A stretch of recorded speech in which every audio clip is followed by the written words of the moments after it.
YouTube? This is Moto Dynasty here. This will be my first moto vlog attempt. See how this goes. Look at that sexy man right there. Look at that. Looking good. Alright, back to the matter at hand. Need to get my first moto vlog done. So, the last couple weeks I've been scouring to figure out like what topics and stuff I want to go over and talk about and chit chat with y'all, and kind of ran into I don't know what I want my first topic to be. You know, how do I break the ice?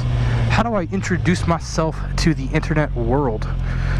And I figured, well, why not talk about how I got started on a motorcycle and go through the process of what I did, and maybe within that somebody that watches this video might find something that helps them out and go from there. So that's why I decided to start with this topic. Now, little disclaimer, I'm new. I am a noob to this world. I am by no means an expert. I am by no means the authority on getting on a motorcycle. Ooh, that's a pretty bike. I love that. See, biker community, this is what got me involved. It's things like that. People that wave, let you know when stuff's happening ahead of you. Dude didn't even know me. They didn't have to warn me about a cop being ahead, and told me. That's one of the big things that made me want to get on a bike. And, you know, I've always wanted a bike. It was something I always wanted to go do, and just A, never had the means to do it, and B, I think I was too young and immature to feel comfortable getting on a bike. I knew how I drove my car. I drive a Mustang, and there's times I was pretty stupid, and you know, if I were to translate that stupid onto two wheels, there was a good chance I was probably going to kill myself pretty quick, so I held off.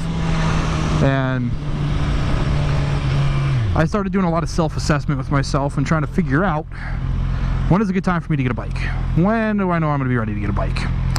And when I started fearing the repercussions of doing something stupid on this bike and possibly doing something stupid to me or somebody else, I was like, you know what, maybe it's a good time to get a bike if I'm thinking that way. So, how I started on a bike, I broke down into 4 steps. This is kind of what I've done. First was research. I knew I wanted a super sport of some kind. Like, this is something I've always wanted. But what kind of super sport did I want? What kind of engine size did I want? Did I want to start on a 250 and bump up to a super sport? And there is so much info out on the web. And sometimes it's hard to decipher, you know, what's actually the best answer. And I started watching this moto vlogger, which I'm sure most of you have seen, Chase on 2 wheels. If you haven't, I'll put the link down in my description. Go share some love, give him some subscribes. He's a great guy, love his content. But one thing he does is called First Rides, and he goes and he rides a bunch of bikes and gives his opinion on them for coming from an experienced rider. So from there, now granted it's his opinions and people can differ, but you get a pretty good idea of what the bike is about, and are you the type of rider for that bike. And I kind of had my heart set on a CBR and R6. Like, that's just kind of where I was going with it. And I'm sure you could tell I'm riding a Suzuki GSXR, so that plan worked out. But I was kind of avid against getting a Suzuki just because of the stigmata. Getting gear, there you go. Just because of the stigmata that gets attached with these bikes. You know, everybody's a squid, they always do stupid stuff. People on Suzukis kill themselves, kills others, and that's not the kind of rider I want to be. But at the end of the day, this is the bike I have, and you know what?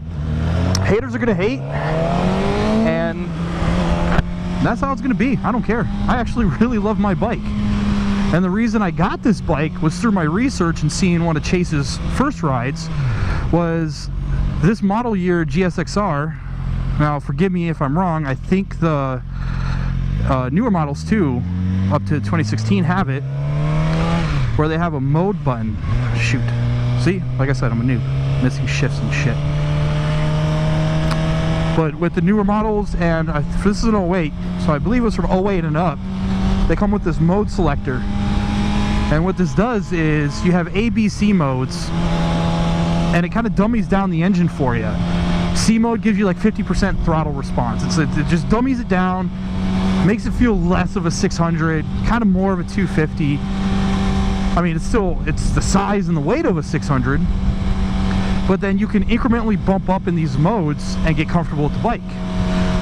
So I really kind of got turned on with that idea. And some people are like, well, why not just go get a 250 and just get confident on that and then bump up? Well, I wanted a 600, and I kind of got best of both worlds without having to sell a bike and buy a new bike when I wanted to upgrade to a 600.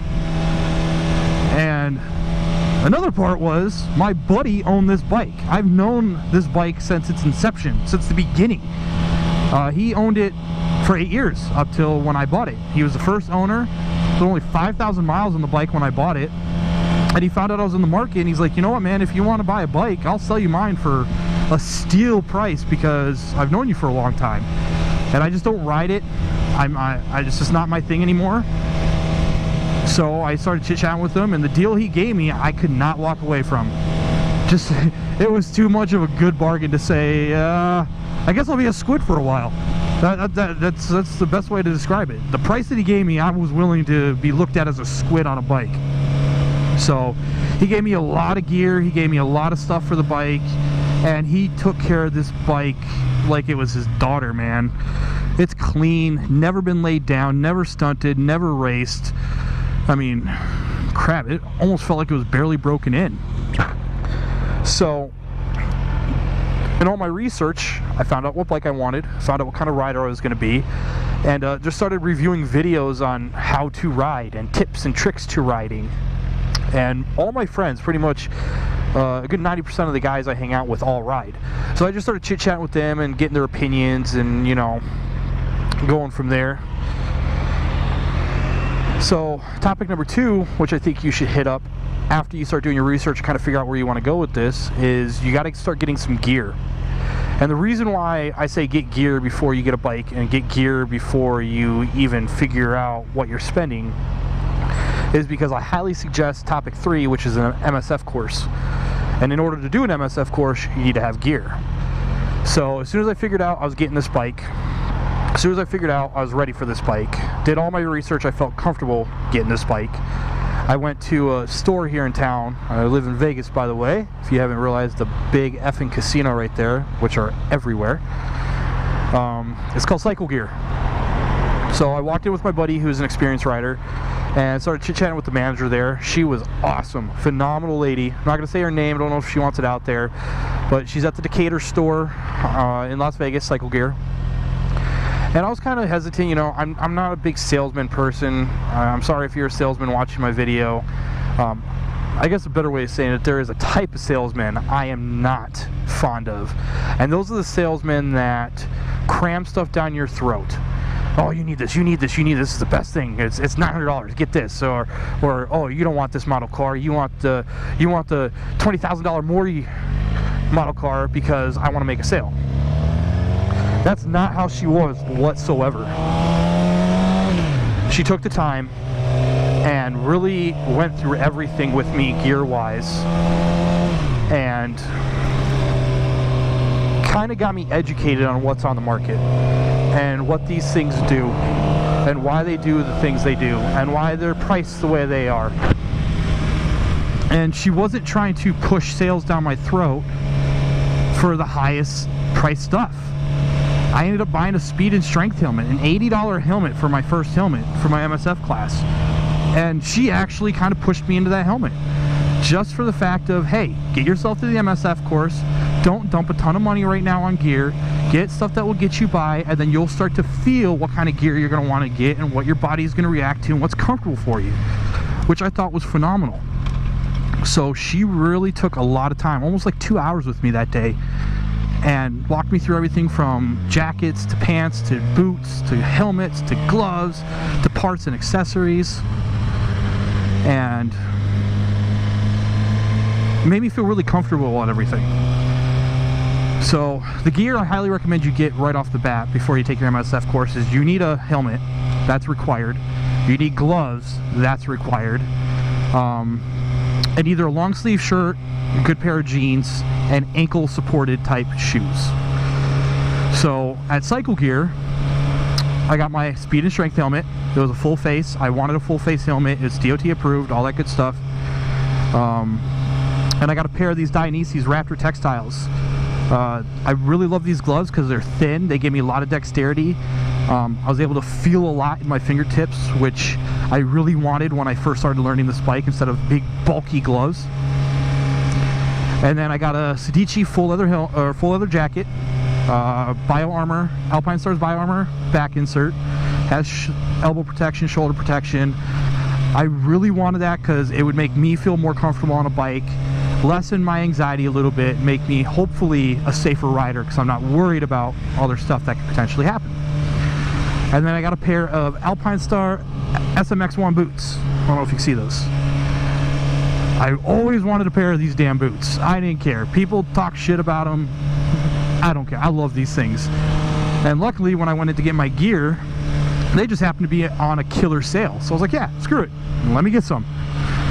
So once I got all my gear together, I registered for an MSF course, which if you take anything from this video, you should take this piece of advice, is take the MSF course. And the reason being is,